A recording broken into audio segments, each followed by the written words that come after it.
আমাদের একজন প্রধানমন্ত্রী আছেন, তিনি অনেক কিছু করছেন, বিয়ের উপর পাঠাচ্ছেন, কিন্তু এই শিশু মৃত্যু দেখতে কোন হাসপাতালে গেছেন এমন খবর পেলাম না।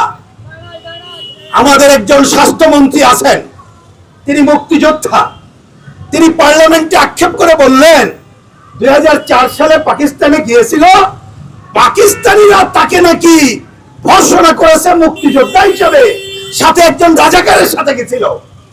তিনি আজকে দায়িত্ব পালন করছেন না। তিনি কি যে বলেন তার তাল ঠিক নাই। এই ধরনের একটা বিক্ষুব্ধ পরিবেশে আমরা মিলিত হয়েছি। আমি এ বিষয়ে দু একটা কথা বলতে চাই।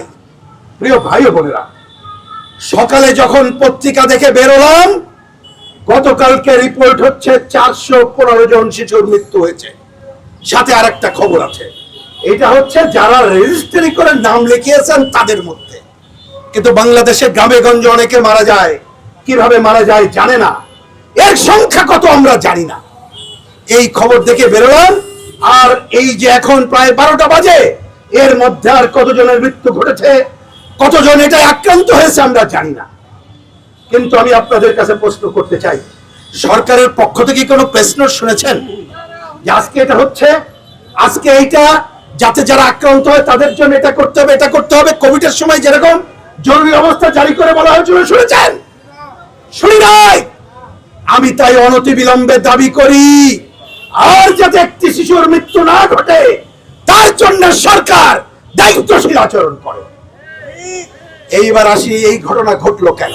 শুনেছেন, নেতৃবৃন্দ বলেছেন আমাদের বাংলাদেশে অনেক সংকট আছে, কর্তৃত্ববাদী স্বৈরাচারী সরকার ছিল, ভোট ছিল না, কিন্তু অনেক যে সাফল্য, তার মধ্যে একটা হচ্ছে আমাদের এই যে দেখবেন যে কি বলে যে বয়স, মানে বেঁচে থাকার বয়সের পরিমাণ বাড়ছিল। তার অন্যতম কারণ কি জানেন?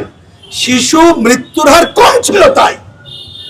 আর আমাদের আরেকটা অনন্যতা ছিল দুনিয়ার মধ্যে, এইটা একটা ঈর্ষণীয়, আমরা অল্প সময় যথাযথভাবে টিকা দিতে পারি। তাহলে এবার ঘটলোটা কি? স্বৈরাচারী সরকার বিদায় নিল, কিন্তু স্বৈরাচারী সরকার তো একটা বাজেট রেখে গেছিল।